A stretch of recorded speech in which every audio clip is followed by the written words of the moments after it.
Hereinspaziert ins Foyer unseres opulenten Theaters und herzlich willkommen zu Femme Fatale. Inspiriert von vielen nationalen und internationalen Künstlerinnen aus alten und neuen Zeiten freuen wir uns, aktuelle Talente auf der Bühne und bei euch zu Hause zu begrüßen. Heute sind das Jane Mumford, Thelma Burbank und Patti Basler. Begrüßen Sie nun die Gastgeberin von Femme Fatale, Andrea Fischer-Schultes. Herzlich willkommen in Millers in Zürich. Sechs live da im Saal oder daheim am Bildschirm. Das ist die Premiere vom neuen SRF-Comedy-Format Femme Fatale. Schön sind Sie dabei. Vielleicht fragt ihr euch, geht es jetzt da ebenso um die Femme Fatale? Das sind jetzt die gefährlichen, manipulativen Frauen, die vielleicht sogar ganz selbstständig sind und unberechenbar. Vielleicht. Aber es geht vor allem um Frauen, die der Welt und ihren Widrigkeiten mit Humor begegnen.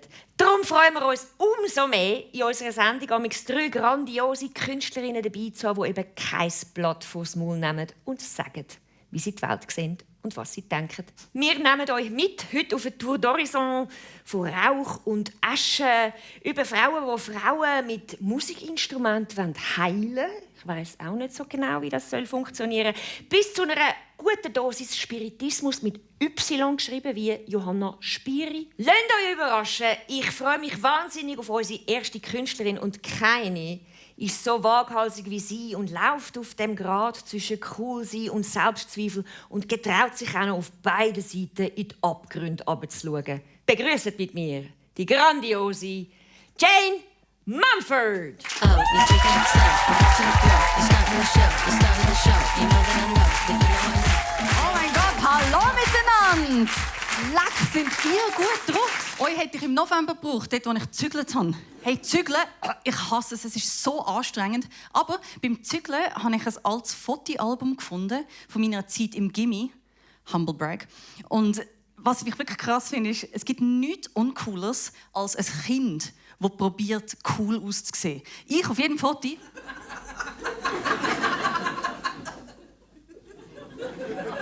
Es ist nicht möglich. Aber ich wollte es unbedingt probieren, weil in meiner Klasse damals hat es genau zwei Gruppen gehabt. Die Coolen und mir.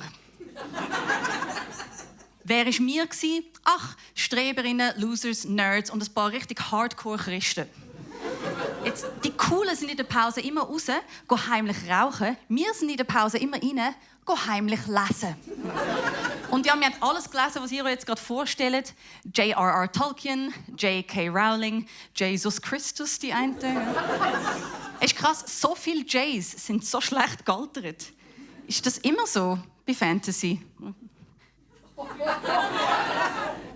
Auf jeden Fall, was mich ein bisschen reut, ist, es wäre so einfach gewesen, um damals zu den Coolen überzuzügeln, weil in den Nullerjahren, wenn du cool sein wolltest, hast du einfach rauchen. Und Leute, an dieser Stelle ein Moment Dankbarkeit für die Erfindung vom Rauchen.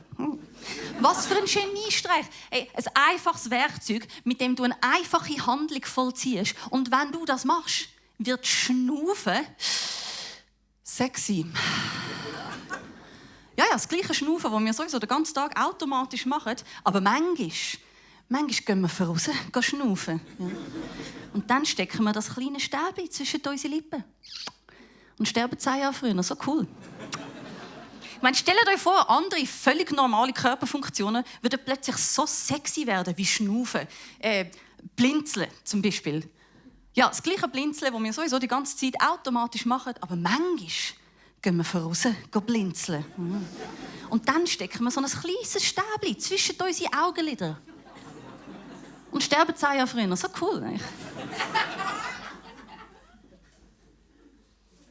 So, willst du einen Zug? Ja, so, ich weiss, dass mit dem frühen Sterben, man sollte echt keinen Witz darüber machen, weil es ist wirklich krass, wenn Leute, die rauchen, sterben, gibt es so eine fiese Stelle in jeder Grabrede, wo ja gesagt wird, Asche zu Asche.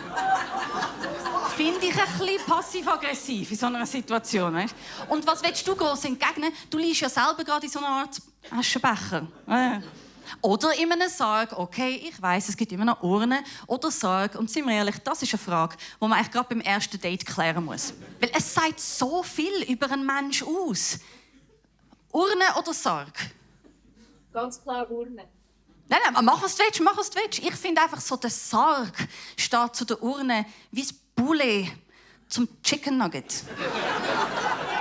In dem Quartier, wo ich jetzt weggezügelt bin, dort hat es so ein Geschäft im Erdgeschoss mit Schaufenster und allem. Das verkauft nur Urnen, aber nicht schöne Urnen. Nein. Lustige Urnen. Sie sind alle kugelrund und sehen aus wie andere Sachen, die auch kugelrund sind. So ein Planet, eine Melone, eine Bowlingkugel. Und ich denke mir jedes Mal so, wer bestellt sich so eine... Oder ich weiss auch nicht, ist es ein Spontankauf? Du bist einfach so am Spazieren im Quartier mit deinem Partner.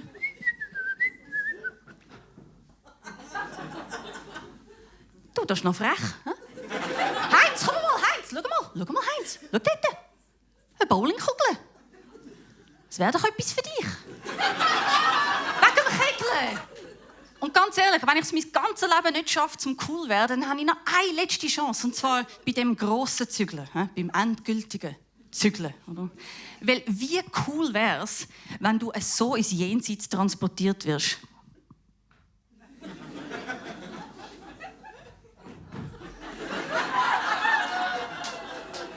Amen! Jane Mumford zum Thema Rauchen, Ausschnaufen und der Sterblichkeit, die uns alle verwünscht, egal wie cool wir sind oder nicht. Was auch nicht cool ist Leute, die einem so ein bisschen für doof verkaufen. Habt ihr das mal gesehen? Letztens so in den Insta-Feeds gibt es doch manchmal so «Jetzt Detox von sozialen Medien, dann geht es dir total viel besser, dann liest du das und dann hat es vielleicht noch so eine asiatische Weisheit und so ein Achtsamkeitsding und so ein Steinhäufchen und denkst, wow, will ich voll auch. Und dann heisst es, folge uns allen folgenden Profilen, damit du einen Detox machen von sozialen Medien.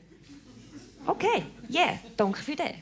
Unsere nächste Künstlerin hat eine wunderbare Nummer mitgebracht, darüber, dass auch die lauteste Klangschale nicht wegbimmeln kann, dass einem so ein gefährliches Sechzehntelwissen gemischt mit so ein bisschen selber gebastelten Anmassung kann recht fest verletzen und eine potente Waffe ist. Grosser Applaus und begrüßt mit mir Thelma Boa-Bang!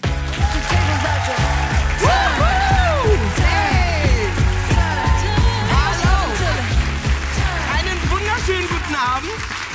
Bevor es losgeht, würde ich gerne von euch wissen, wer hier im Saal weiß, was Endometriose ist. Finger hoch. Aha, wie immer, meistens die weiblich gelesene Person, die Männer nicht. Schämt euch. Ich bin Endometriose-Patientin, um es kurz zu erklären. Wenn man Endometriose hat, dann blutet man nicht nur nach außen, sondern auch nach innen. Ich habe jahrelang große Schmerzen gehabt, bin nach Berlin gezogen. Da meinte eine Freundin zu mir, geh doch mal zu einer anthroposophischen Frauenärztin. Die gucken ganzheitlich. Ich so, okay, was soll der Geiz? Ich zu der Ärztin gegangen, da kam einem direkt so der Duft von den Räucherstäbchen entgegen. Es gab Gurkenwasser, man musste seine Schuhe ausziehen, hatte Hausschuhe bekommen. Ich zur Rezeption habe gesagt, hallo, mein Name ist Thelma Boa-Bang. Psch, bei uns wird nur geflüstert. Wenn Sie den Klang der Klangschale hören, dann sind Sie dran. Der ertönte dann auch irgendwann, Gong, Klang der Klangschale. Ich gehe ins Arztzimmer rein, stehe da, warte, die Ärztin kommt rein, sieht mich und sagt, Afrika.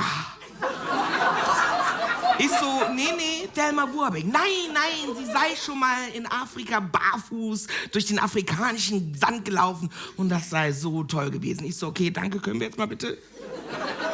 Und sie so, ja, dann erzählen Sie mal. Ich so, ja, ich habe große Schmerzen, Frau Boa-Bang. Sie müssen gar nicht weiterreden. Das ist ganz typisch bei afrikanischen Frauen. Sie tragen den Schmerz der afrikanischen Frau in ihrem Becken. Kolonialismus, Vergewaltigung, alles, was schwarze Frauen erfahren haben, das haben sie in ihrem Becken und es wurde von Generation zu Generation übertragen. Ich so, ach so, ich trage den Schmerz aller afrikanischen Frauen in meinem Becken. Gut zu wissen, thank you. Und ich solle doch, das mache ich doch bestimmt ganz gerne, wenn ich zu Hause bin, Trommelmusik anmachen und dann den Schmerz rausschütteln, raus damit. Könnt ihr euch das vorstellen? Dann geht man zum Arzt, wenn man Schmerzen hat. Und dann sagt einem eine weiße Frau, ich soll Trommelmusik anmachen und dann den Schmerz rausschütteln. Ich aus dieser Praxis raus, im Nachhinein habe ich auch gedacht, warum habe ich dieses Gurkenwasser nicht umgeschmissen, die Klangschale nochmal getreten. bin nach Hause, habe mich auf meine Couch gelegt. Und dann habe ich gedacht, warum eigentlich nicht? Dann habe ich jetzt mal Trommelmusik gegoogelt. Was hat sie nochmal gesagt? Rauschschütteln, Rauschschütteln, Rauschschütteln, Rauschschütteln. Oh. Leute, was soll ich sagen? Die Schmerzen sind auf einmal weg. Oh mein Gott. Akumbala. Akumbala. Habe ich da gerade mit der Bewegung meines Beckens und mit der Kraft meiner Ahnen die Wolken bewegt? Nee, das kann nicht sein. Nochmal. Akumbala. Das Wort habe ich mir ausgedacht. Akumbala. Akumbala. Okay. Okay, dann mal gucken, was noch geht. Sonne! Akumbala. Akumbala. Wolken! Akumbala. Akumbala. Akumbala. Donner! Gewitter! Oh mein Gott! Ja! Jetzt weiß ich endlich, die Endometriose ist ein Geschenk meiner Ahnen an die schwarze Frau. Danke, weiße Frau! Sie haben mich gerettet! Akumbala! Akumbala! Akumbala! Akumbala! Akumbala! Thelma Buabeng, ihr fragt euch jetzt vielleicht, hey, nein, muss man wirklich so Frauenthema in aller Öffentlichkeit jetzt noch so auswalzen? Unsere Antwort ist ganz einfach. Wir haben das Gefühl, es gibt sie gar nicht, die reinen Frauenthemen. Es sind einfach Menschenthemen. Oder, wie man im Journalismus sagt, jeder Hund hat einen Motor. Das gilt für den Gandhi, das gilt für den Rösti, das gilt für die Curie und das gilt für die Meloni. Simple as that. Apropos Mutter, Muttersprache, Mutterland. Unser Land hat ja, sagen wir mal so, im Moment 3 Ikonen oder Ikoninnen, wenn sich jemand möchte ärgern über das. Ikoninnen, mit Sternchen. Nein, natürlich Ikonen. Und zwar ist das Heidi, die Helvetia und die Frau, die jetzt dann gerade auf die Bühne kommt. Sie hat im Moment die wohl schärfste Zunge vom Land, kombiniert mit dem wohl schärfsten Verstand vom Land. Und ich verstehe schon, dass ganz viele sich am liebsten hinter dem Rockzipfel von Mami verstecken von ihr. Es nützt einfach nichts. Begrüßt mit mir the one and only Patti Basler.